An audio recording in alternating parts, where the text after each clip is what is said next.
he's here. And actually at his own temple, home he has a temple. That's a proper temple. So that was our first Gaudiya Math in Noida. Now there are other Gaudiya Maths also, but that was the first Gaudiya Math in Noida. So again, please welcome him. And Prabhuji was asking whether he should speak in Hindi or English. So I'm telling him to speak mixed Hindi and English, so everyone can benefit. Okay, Hare Krishna.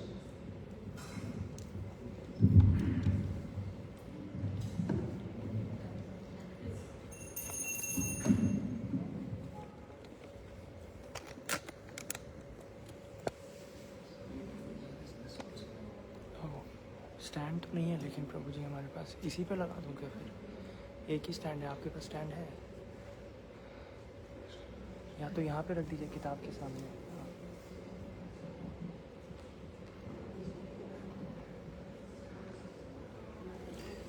आज सब हिंदी वाले लोग, आज सब हिंदी वाले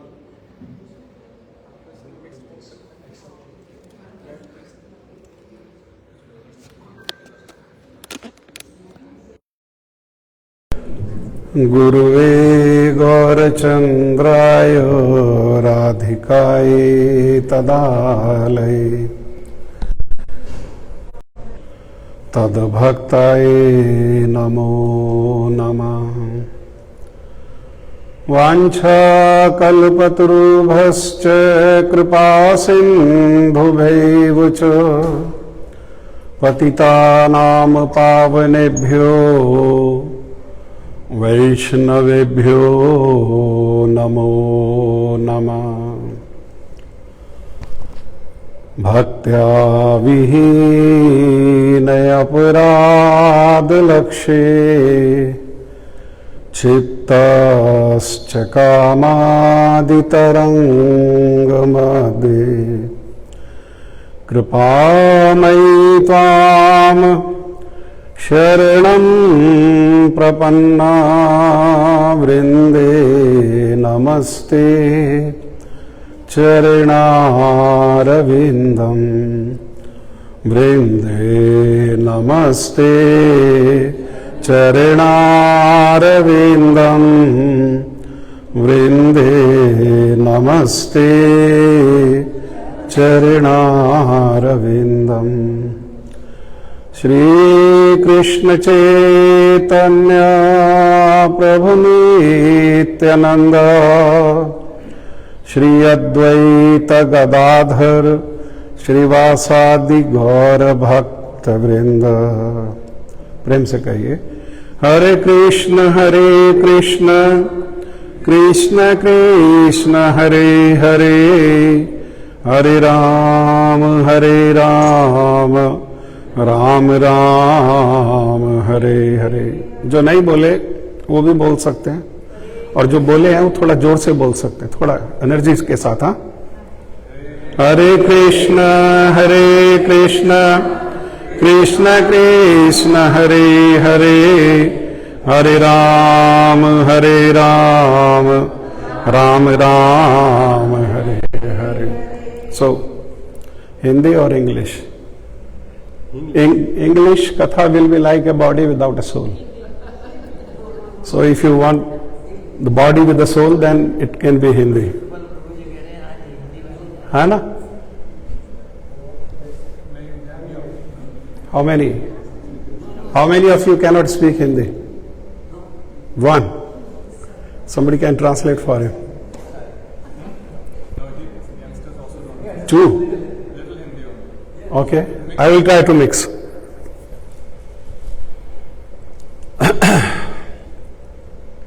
Ramchandra Prabhuji can translate. There are two devotees who cannot understand Hindi. दो भक्त हैं जो हिंदी नहीं समझ पाते।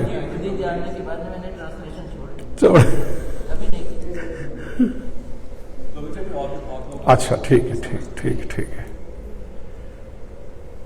I pay my millions and billions humble obeisance unto the lotus feet of my Diksha Guru, Nitya Lila Pravist Om Vishnupad Paramhansa Parivrajakacharya Astotrashat Yugacharya संबंध ज्ञान प्रदाता श्री श्रीमद् भक्ति वेदांत Srila Narayan Goswami Maharaj and pray for his mercy. And I also pay my humble obeisance unto the lotus feet of Srila Bhakti Vedanta Swami Maharaj, Srila Prabhupada, and beg for his mercy. My humble obeisance unto the lotus feet of Guru and Gauranga Guru Parampara, assembled devotees, Vaishnav, Vaishnavi, Mata, Bhai, Bहन, Prabhu.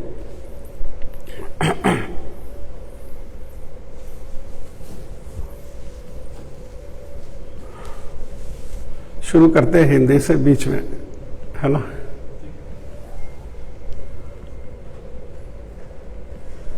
आज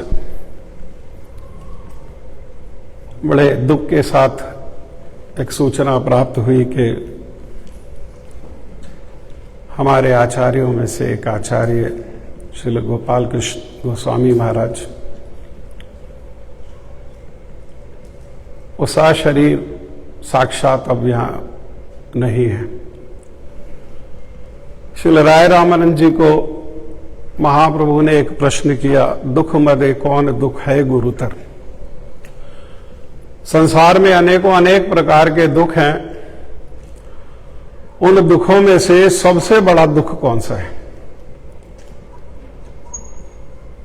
तो श्री राय रामानंद जी ने उत्तर देते हुए कहा, कृष्ण भक्त विरहा बिना दुख नाही देखी पर। कृष्ण भक्तों से जो विरह है उससे बड़ा और दुख संसार में कोई दुख नहीं है।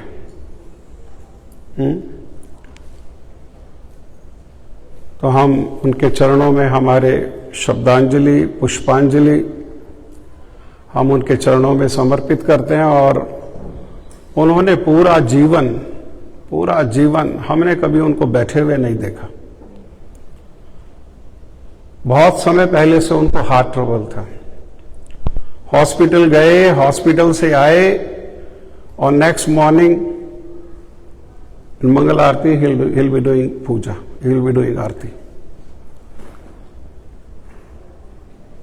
जन्माष्टमी के दिन हमारे विष्णु प्रभु बता रहे थे, सुबह मंगल आरती वृंदावन में और सुबह की भागवत क्लास दिल्ली में और शाम को जन्माष्टमी का उत्सव बॉम्बे में। पूरा जीवन पर्यंत इतना एज होने के बाद भी वो महाराज को मिलना है तो मिनट्स के हिसाब से उनको मिलना पड़ेगा, वरना पता लगेगा कि वो अभी तो थे, अभी तो निकल गए, कुरुक्षेत्र चले गए। कुरुक्षेत्र फॉलो करते हुए जाओ तो पता लगेगा लुधियाना चले गए। तो जीवन पर्यंत जो है उन्होंने वो सेवा किया, कितने भक्तों को भक्ति में लाए, कितने भक्तों को हरिनाम से उन्होंने परिचय कराया, कितने भक्तों के हाथ में तुलसी माला को पकड़ाया। हम उनके ऋणी हैं। गुरुजी एक बात को हमेशा बोलते थे कि भक्ति में हमें जिसने थोड़ा भी सहायता किया है, हम जीवन पर्यंत उनके ऋणी हैं। उनके ऋण को नहीं भूलना चाहिए। मैं परसों शाम को विष्णु प्रभु के घर में आया और उनके मंदिर में गया, तो उनके मंदिर में मैंने एक विशेष बात को देखा जिसको देख करके मुझे बहुत प्रसन्नता हुई। और गुरु जी के यही जो शब्द है, ये शब्दों का स्मरण हुआ कि वहां ठाकुर जी भी है, गिरिराज जी भी है, गुरु परंपरा भी है, श्रील गुरुदेव भी है, लेकिन साथ ही साथ वो श्री गोपाल कृष्ण महाराज जी को नहीं भूले, उनकी छवि भी वहां है। अर्थात ये गुरु जी का जो दिया हुआ सिद्धांत है। हाँ, हम लोग कहते तो है गुरु जी गुरु जी गुरु जी गुरु जी, हमने गुरु जी से ये सुना, हमने गुरु जी से वो सुना, लेकिन किसने कितना सुना या गुरु जी को कोई कितना जानता है? तो जितना जीवन में अपने आचरण में जिसने गुरुदेव को धारण किया है, बस उतना ही उसने समझा है और उतना ही गुरु जी को जानता है। बोल सकते हैं पहाड़ जैसा, लेकिन बोलना प्रमुख नहीं है, बोले थोड़ा भी बोलने से काम चल जाएगा, लेकिन जो गुरुजी ने बोला है उनके विचार को अपने जीवन में कितने परिमाण में किसने धारण किया है, उतने ही परिमाण में वो गुरुजी को जानता है, उतने ही परिमाण में उसकी गुरुजी के चरणों में श्रद्धा है। क्योंकि गुरु पूजा में तो हम कहते हैं हर रोज तोते के जैसे रटते तो हैं, कहते तो हैं, but I think we don't really mean it. गुरु मुख पद्म वाक्या चिते करिया क्या और न करी हो मने आशा, है ना, कहते तो हैं, लेकिन वो बात समझ में किसके आई, किसका कहना है, किसके कहने को गुरुजी सुन रहे हैं?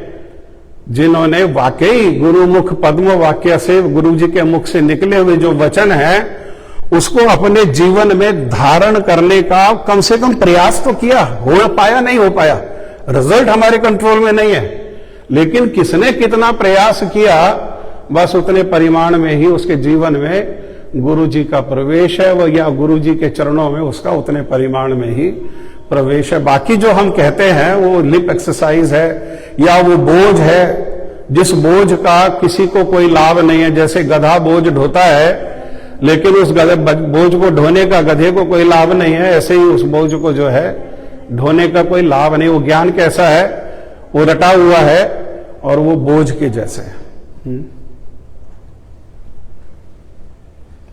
एक दो बातें मेरे को प्रभु जी ने कहा कि कुछ जनरल बोलना, तो मैं तो वैसे ही साधारण व्यक्ति हूं, ज्ञानी लोग तो बहुत आते हैं यहाँ पर, है ना, और मेरे तो भाषा भी साधारण है और विचार भी साधारण है। तो श्रील भक्ति विज्ञान भारती गोस्वामी महाराज जी वो एक समय बता रहे थे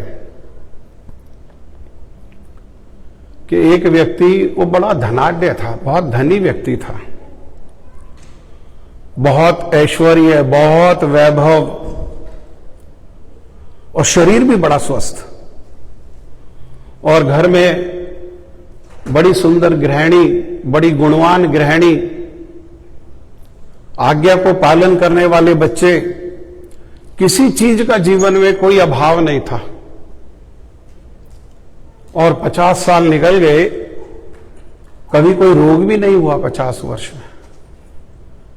लेकिन 50 साल जब हो गए तो एक दिन उनको सांस लेने में कुछ समस्या हुई। सांस लेने में जब समस्या हुई तो बेटों ने हॉस्पिटल में ले जाकर के उनको रख दिया। हॉस्पिटल में गए तो डॉक्टर्स ने उनको ऑक्सीजन लगा दिया और 2 दिन ऑक्सीजन लगा करके रखा और 2 दिन के बाद छुट्टी कर दिया।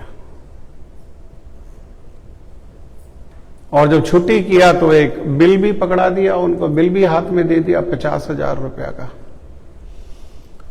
तो वो बिल को देखा तो देख करके वो सेठ जी रोने लगे। तो डॉक्टर्स ने सोचा कि ये बिल ज्यादा लग रहा है इनको, तो इसीलिए रो रहे हैं, इनको कुछ डिस्काउंट दे दो। तो उन्होंने 20% जो है उसमें 20% उसमें डिस्काउंट दे दिया। Okay, discount 10,000 rupees. अब बिल 40,000 रुपया का रह गया। बिल दिया तो बिल को देख करके सेठ जी फिर रोने लगे। तो डॉक्टर्स ने कहा बाबा आप क्यों रो रहे हो? अरे बीमार थे तो आप बच्चे हॉस्पिटल ले आए टाइम से आपको, अब 2 दिन में आपका ट्रीटमेंट हो गया, आप स्वस्थ हो, और 2 दिन तो घर से अलग रहे, अब तो घर भी जा रहे हो, और बिल भी तो हमने 20% डिस्काउंट देकर के कम कर दिया, तो रो क्यों रहे हो? तो उन्होंने बड़ा हृदय स्पर्शी बात कहा। उन्होंने कहा कि 50,000 का बिल है, मैं इसलिए नहीं रो रहा। अगर 1 लाख रुपया का भी बिल होता तो मैं दे देता, कोई प्रॉब्लम नहीं थी 1 लाख रुपया के बिल में। Then why are you crying?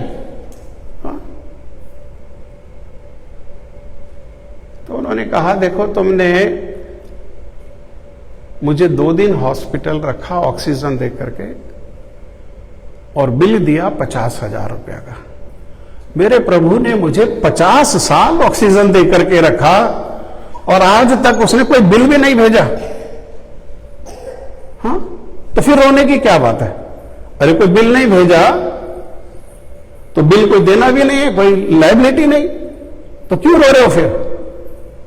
तो कहने लगे मैं अपनी नीचता पर रो रहा हूं कि मेरी नीचता यह है कि 50 साल लगातार भगवान सेवा करते रहे मेरी, मैं तो सो भी गया, सोने के बाद भी 24 घंटे में से 24 घंटा भगवान सेवा करते रहे, और मैंने उनको जाकर के एक बार भी थैंक यू नहीं बोला। मैं इसलिए रो रहा हूं। हाँ, I am not a gentleman, since being grateful is a gentleman's quality, and I was never ever grateful to Krishna. That's the reason I'm crying. तो ये मंदिर आना, भगवान के लिए मंदिर आते तो खाली हाथ नहीं आना चाहिए। जैसे अपने रिलेटिव्स को मिलने जाते हैं, फ्रेंड्स को मिलने जाते हैं, तो खाली हाथ नहीं जाते। साधु को और भगवान को मिलने जाए तो खाली हाथ नहीं आना चाहिए। ऐसा नहीं है बहुत कीमती चीज लेकर के आनी है, भगवान को कीमती चीज से इंप्रेस नहीं किया जा सकता। ला सकते हैं श्रद्धा के साथ, अच्छा है। अगर नहीं ला सकते हैं तो कोई फूल लेकर के आ सकते हैं, नहीं फूल नहीं ला सकते तो कोई तुलसी पत्ता लेकर के आ सकते हैं, कुछ जल लेकर के आ सकते हैं। हाँ, ये सब क्या है? भगवान को श्रृंगार करना, भगवान को परिक्रमा करना, भगवान को आरती करना, भगवान को भोग लगाना, भगवान की महिमा कीर्तन करना, ये सब क्या है? ये सब भगवान को धन्यवाद देना, मोबिलाइज करना नहीं है भगवान को कि हम मोबिलाइज कर रहे हैं भगवान को। नहीं नहीं, ये तो सज्जनता है हमारी, सभ्यता है हमारी, सभ्य व्यक्ति है। हम तो इतने सभ्य हैं कि हमारा अपना रुमाल कहीं चलते हुए रास्ता में गिर जाए और कोई दूसरा उठा करके दे दे, रुमाल उसने हम अपने पास से नहीं दिया, बस रुमाल, या कह भी दे अरे तुम्हारा रुमाल, बस इतना कहने पर भी हाथ जोड़ करके धन्यवाद और क्या क्या शब्द, कितने भारी भारी अलंकृत शब्दों से हम जो है वो स्तुति करने लगते हैं, लेकिन भगवान को भूल जाते हैं। हमारे जीवन के लिए जो भी आवश्यकता है वो कोई साइंटिस्ट ना बनाता है, ना कोई फैक्ट्री बनाती है। हमारे जीवन के लिए जितनी आवश्यकता है वो सब हमको फ्री में भगवान से मिलता है, भगवान के अलावा कोई नहीं देता। सांस के लिए हवा चाहिए तो भगवान देते हैं, पीने के लिए पानी चाहिए तो कौन देता है? कौन देता है? म्यूनिसिपैलिटी। म्यूनिसिपैलिटी पानी बनाती नहीं है, बस उसको पाइप लगा के हमारे घर में दे देती है, उसको महीने के महीना बिल देते हैं, लेकिन जिसने पानी बनाया उसको भूल जाते हैं। किसी ने कह दिया हो पानी, water contains 2 hydrogen and 1 oxygen, H2O, उनको कंधे पर बिठा लिया, चलो चलो चलो, nothing less than Nobel prize, उनको नोबेल प्राइज। क्या किया है इन्होंने? इन्होंने क्या किया है? 2 हाइड्रोजन और 1 ऑक्सीजन है पानी में, है ना। अब अनपढ़ आदमी के लिए उसमें हाइड्रोजन है, ऑक्सीजन है, that's none of his business. हाँ, लेकिन इनके लिए ग्रेटफुल है हम, इनको नोबेल प्राइज देंगे। और जिसने पानी बनाया उसके प्रति कोई कर्तव्य हमारा है?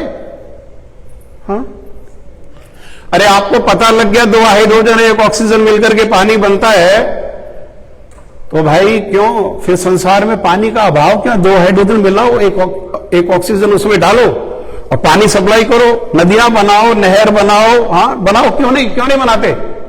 हाँ, समर्स में तो यहां अमेरिका में जो साइंस का हब है और साइंटिस्ट का हब है, यहां भी कहते हैं वीक में 1 बारी पानी दो, है ना। कैलिफोर्निया में ड्राउट था, अरे बनाओ, 2 हाइड्रोजन मिलाओ और 1 ऑक्सीजन उसमें डालो और पानी मिलाओ। नहीं, वो पॉसिबल नहीं है। हमारी आवश्यकता की चीज ना कोई साइंस बना सकती है, ना कोई साइंटिस्ट बना सकता है, ना कोई फैक्ट्री बना सकती है। हमारे आवश्यकता की जितनी चीज है वो सब हमारे को भगवान ने दिया। कोई कहता है भगवान को एक्सेप्ट करने के लिए तैयार नहीं है। प्रभुपाद के भाषा में प्रभुपाद जी कहते थे रास्कल्स, भगवान को स्वीकार नहीं करेंगे। एक और आर्ग्यूमेंट ले आएंगे उसमें। आर्ग्यूमेंट क्या ले आएंगे? ये सब तो प्रकृति है, नेचर है, एग्रीड नेचर है, बिल्कुल पक्का नेचर है। लेकिन कभी विचार किया कि इतना दयालु, इतना कृपालु नेचर है किसका कि मां के गर्भ से जैसे ही बच्चे का जन्म होता है उसके पालन के लिए मां के स्तन में दूध आ जाता है? किसी साइंस की कृपा से आता है? हाँ, साइंटिस्ट के कुछ करने से आता है? अरे किसी का तो नेचर होगा ना, इतना दयालु, इतना कृपालु किसका नेचर है कि जब गर्भ में होते हैं तो गर्भ में मुख से नहीं खा सकते तब भी पालन कर देते हैं भगवान। जब गर्भ से बाहर आए दांत नहीं है तब भी पालन कर देते हैं भगवान, और जब दांत आ जाते हैं तो तब भी पालन कर देते हैं भगवान। किसका इतना दयालु नेचर है? हाँ, उसके प्रति कृतज्ञता की आवश्यकता है या नहीं है? At least once in a day हाँ हाथ जोड़ने की आवश्यकता है।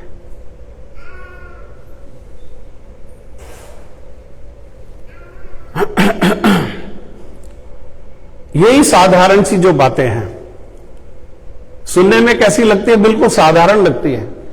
यही साधारण सी बातें जो है, यही बताने के लिए साधु अपने जीवन को भी दांव पर लगा करके सब कठिनाइयों को लेकर के केवल यही बात बताने के लिए साधु जो है वो सारे संसार में आते जाते हैं। इन्हीं बातों के लिए साधु हमारे घर में आ जाते हैं। कुछ लोग कह सकते हो हमें आपकी क्या जरूरत है, सब तो लिखा हुआ है। सब लिखा है, नहीं लिखा है? सब तो लिखा हुआ है, तो लिखा हुआ वहां से पढ़ लेंगे, आपको आने की क्या आवश्यकता है? हाँ, तो तब ये बात को, विचार को समझो, क्या आवश्यकता है। दो पति पत्नी एक साथ रहते और दोनों में बहुत प्रेम था, लेकिन पति थोड़ा सा उसमें दोष था कि एक बार सो गया तो सो गया, कोई अलार्म लगाओ कुछ करो वो उठने वाला नहीं। कैसे उठाना पड़ता है उसको? झकझोड़ के उठाना पड़ता है, उठाओ उठाओ उठाओ उठाओ, तब जाकर के उठता है। एक दिन ऑफिस में गया और ऑफिस में गया तो वहां पर ट्रेवल डेस्क से टिकट आ गया, कल सुबह आपको अर्ली मॉर्निंग ट्रेवल करना है। ठीक है, समस्या तो कोई है नहीं, घर में वाइफ है, वाइफ को बोल देंगे और वाइफ क्या करेगी, वो सुबह उठा देगी। लेकिन घर में गए तो घर में जाते ही प्रेम कलह हो गया, झगड़ा हो गया। और जैसे ही झगड़ा होता है तो माताजी लोगों का स्वभाव है, विशेषकर भारतीय मूल की माताजी का स्वभाव है, मुझसे बात मत करो, मुझसे बात मत करो, मेरे से बात नहीं करना। अब बातचीत बंद हो गई। अब बातचीत बंद होने से माताजी का तो कोई नुकसान है नहीं, लेकिन इसको तो सुबह जाना है, इसका कैसे गुजारा होगा? ये सुबह उठेगा कैसे? सारा तो नुकसान इसका है। लेकिन जो पहले बोलेगा उसकी तो नाक नीची हो जाएगी, है ना? जो पहले बोलना शुरू करे मतलब गलती उसकी, उसको बोलना पड़ेगा सॉरी। तो दोनों अपने अपने जगह पर टिके हुए हैं, नहीं बोले। लेकिन पति ने एक युक्ति निकाली, जहां वो उसके वाइफ को किचन में कुकिंग करती थी, उसके सामने उसने लिख करके रख दिया, पेस्ट कर दिया, सुनो जी मुझे सुबह फ्लाइट पकड़नी है, आप मुझे 4 बजे उठा देना। दोनों ने डिनर किया और खा करके और सो गए। और सो गए तो 4 बजने में 5 मिनट पर पत्नी उठी और उसने एक कागज लिया और उसने एक पेन लिया और लिख दिया, सुनो जी 4 बज गए, आपकी फ्लाइट निकल जाएगी, आप उठ जाओ। और जहां वो सो रहा था उसके सामने उसने पेस्ट कर दिया।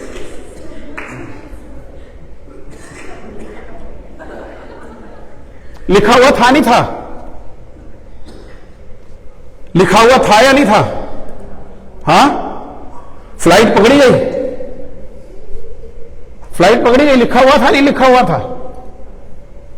तो शास्त्र तो लिखे हुए हैं, लेकिन जैसे लिखा हुआ होने पर भी वो उठा नहीं और उसकी फ्लाइट निकल गई, ऐसे ही लिखा हुआ होने पर भी हमारा जीवन निकल जाता है और हम जो है फ्लाइट, जो वास्तविक जो फ्लाइट है, कौन सी फ्लाइट?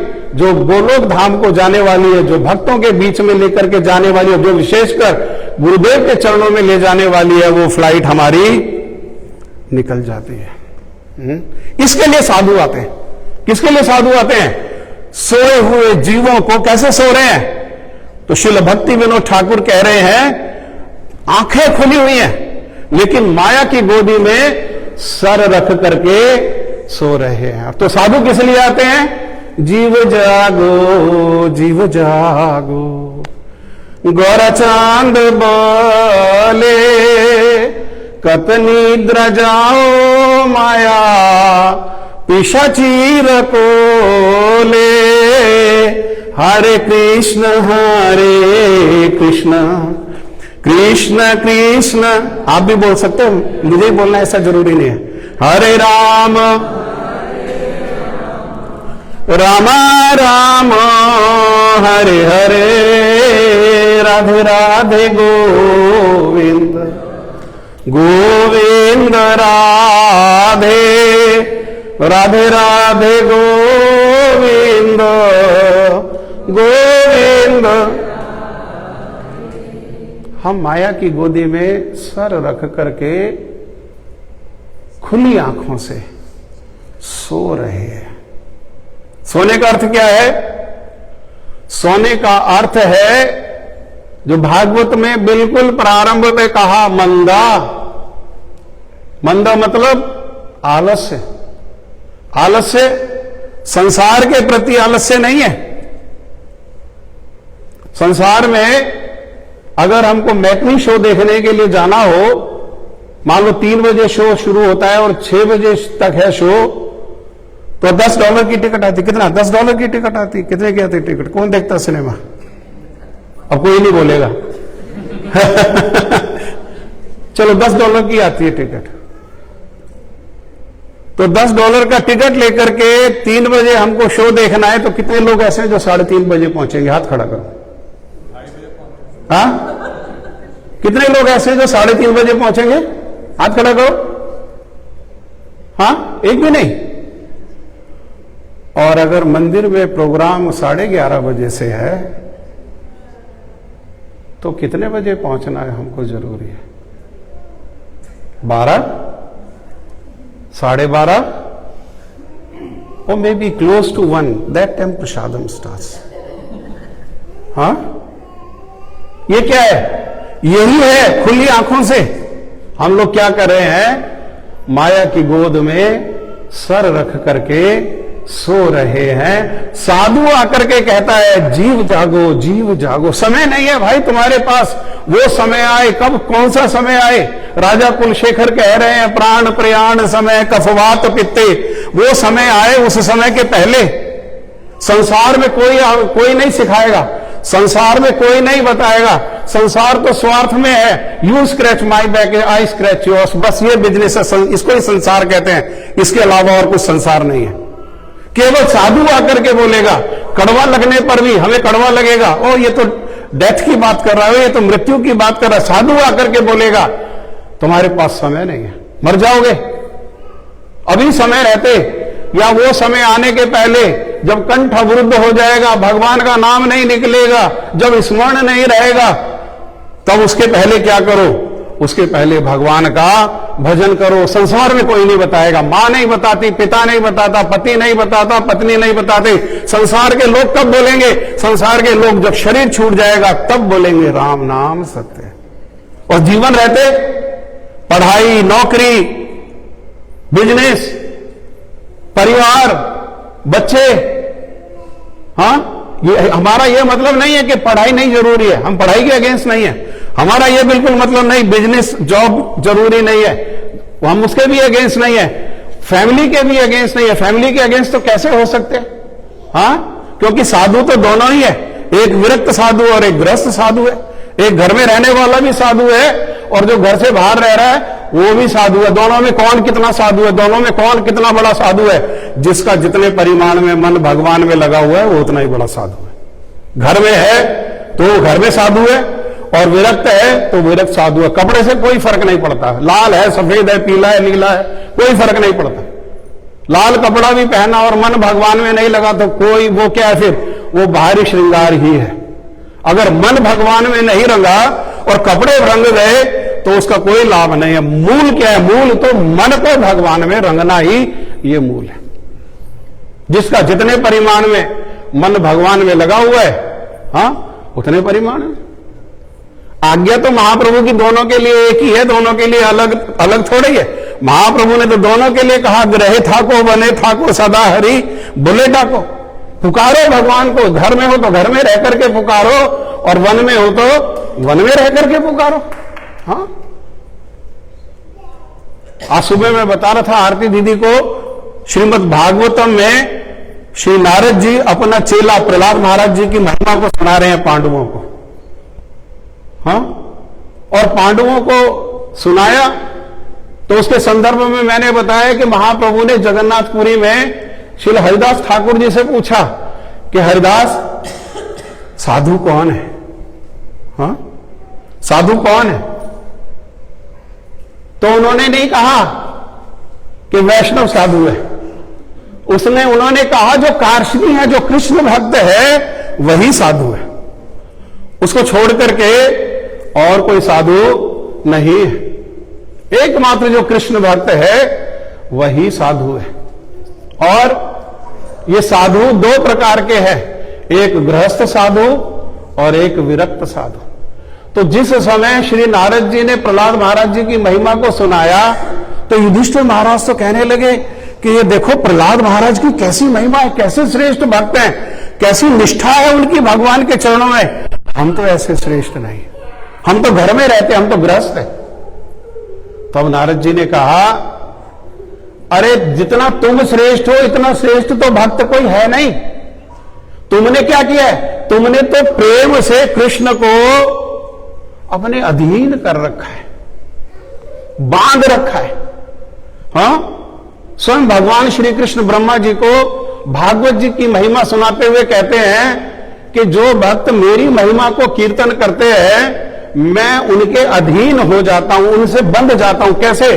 तो उदाहरण देते हुए कहा, जैसे एक सधवा स्त्री अपनी सेवा और प्रेम से अपने पति को बांध लेती है ना। पति कैसा है? बंध जाता है। शादी के पहले कैसे बंधता है? समझो कैसा बंधा, बंधे हुए की स्थिति कैसी होती है उसको समझो। शादी से पहले माता पिता कहते हैं बेटा को कि बेटा हम ये करने वाले हैं, तुम्हारा क्या निर्णय है? तो कहता है मेरे से ना बात किया करो, जो आपका निर्णय वही मेरा निर्णय, आपसे अलग मेरा स्वतंत्र निर्णय कुछ नहीं है। आप जो करोगे मैं उसी में शामिल हूं। और शादी कर दो और उसके बाद पूछो कि बेटा हम ऐसा करने वाले हैं, तुम्हारा क्या निर्णय है?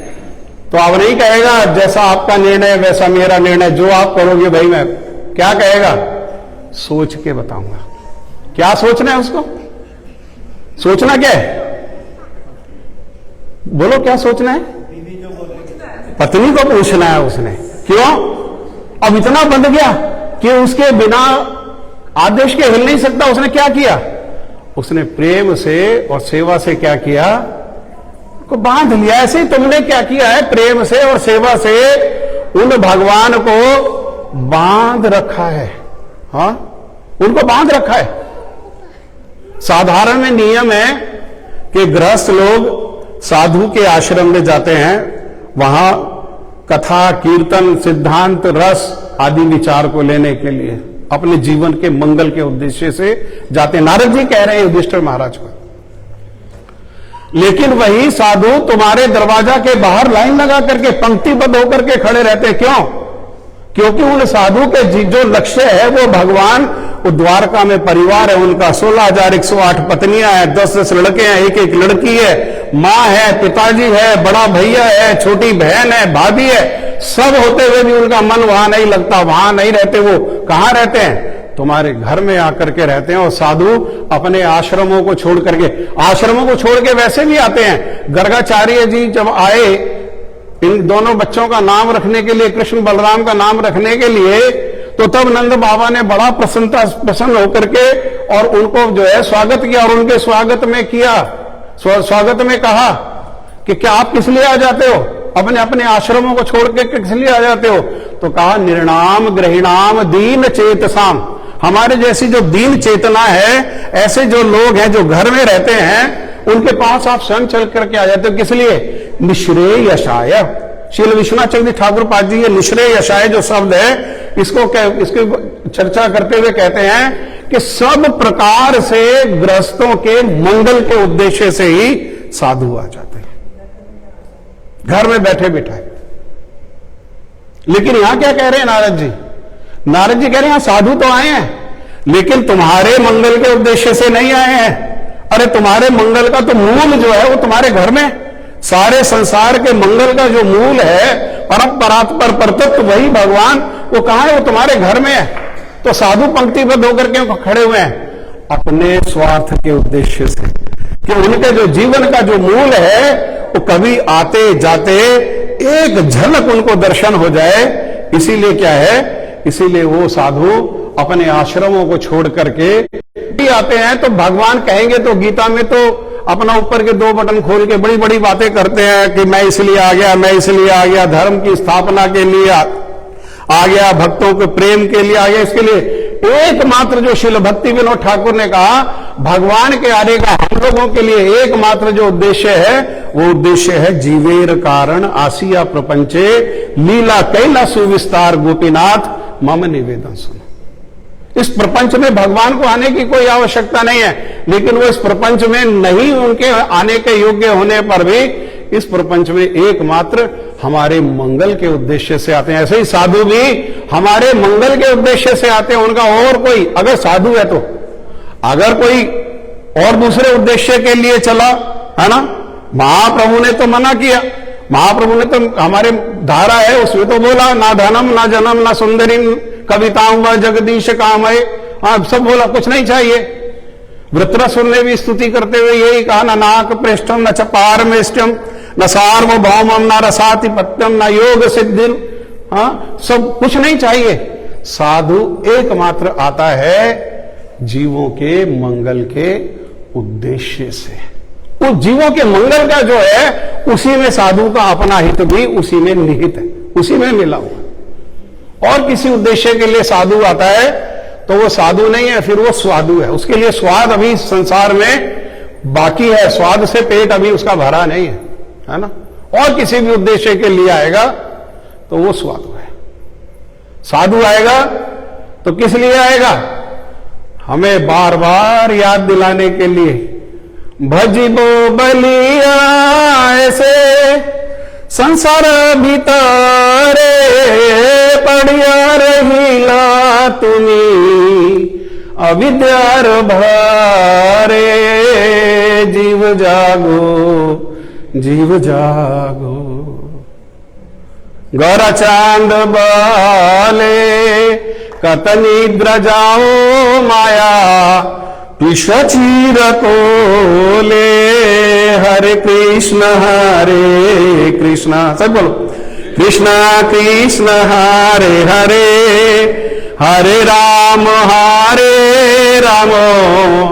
राम राम ओ राधे राधे गोविंद गोविंद राधे, श्री राधे राधे गोविंद। 12:40 हो गया।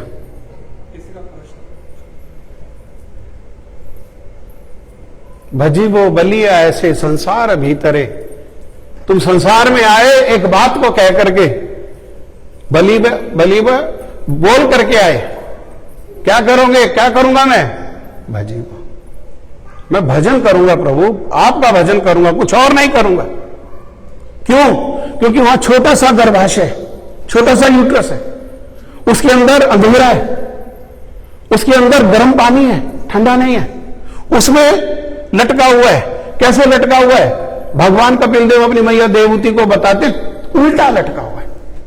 और वहां पर छोटे छोटे दूसरे जीव हैं, वो क्या करते हैं, अभी स्किन नहीं है, अभी केवल मांस आया हड्डियों के ऊपर, और वो जीव उसको नोच नोच करके खाते हैं। उसी समय मैया का, देखो प्रकृति का कैसा क्रूअल नियम है, उसी समय मैया का इच्छा होती है कुछ मिर्च खाए, मसाला खाए, कुछ खट्टा खाए, है ना, गोलगप्पे चाट किथे,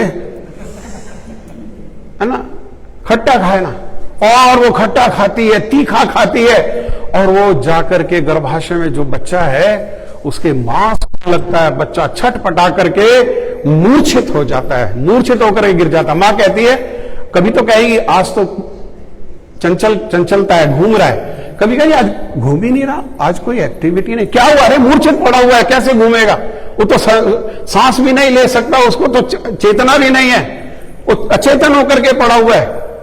किसके कारण, जो मां सबसे ज्यादा बच्चे को प्रेम करती है, अपना जीवन दे करके, जीवन की बाजी लगा करके, अपने खून से सींच करके जो मैया उसको जन्म देती है, उसी मैया के कारण आज जीवन क्या है, वो कष्ट में हो गया और मृत प्राय होकर के पड़ा हुआ। वहां भी कौन रक्षा करता है, कौन सहायता करता है, वहां कौन बचाता है, वहां पर जाकर के कोई मशीन लगाई हमने, हाँ, साइंस ने कोई रोबोट भेजा वहां जाकर के, कौन रक्षा करता है, भगवान रक्षा करते हैं। उन्हीं भगवान से कहता है, प्रभु यहां तो मल मूत्र है, मज्जा है, मांस है, गंदगी है, बदबू है, मैं बहुत कष्ट में हूं, मुझे बाहर निकालो। क्या करेगा बेटा बाहर जाकर के, बाहर जाने लायक ये स्थिति अच्छी है, क्यों अच्छी स्थिति है, इस स्थिति को सुखदेव गोस्वामी पाद नहीं छोड़ के आना चाहते थे। क्यों सुखदेव गोस्वामी पाद मैया के गर्भ में, क्योंकि इस स्थिति में भगवान का भजन होता है, भगवान का स्मरण होता है। जिस परिस्थिति में भगवान का स्मरण होता है, उससे अच्छी स्थिति कोई दूसरी हमारी नहीं होती, क्योंकि संसार में सारी विपत्ति जो है, जितनी भी विपत्ति है, उसका मूल है भगवान को भूल जाना, और संसार में जितनी संपत्ति है उसका मूल है भगवान का स्मरण। तो जिस देश में, जिस भेष में, जिस परिवेश में भगवान का स्मरण हो, वही जीवन की स्थिति जो है वो सबसे अच्छी है। और जिस स्थिति में भगवान का विस्मरण हो जाए, वह स्थिति हमारी शत्रु है। तो बेटा यहां गर्भ में तुम्हें भजन स्मरण हो रहा है भगवान का, बाहर जाओगे तो बाहर भूल जाओगे, नहीं, इस बार नहीं, last chance, last one more chance, this is last promise, I promise, no other business except your kirtan, except your bhajan, Prabhu please please please, ऐसा बोल करके आए। और बाहर आते ही मां माया को घुसा देती है बच्चे के साथ। बच्चा अभी आंखें भी नहीं खुली, बेटा मामा, बेटा बाबा, बेटा नाना, बेटा पापा, चाचा, सब माया ही माया घुसा देती।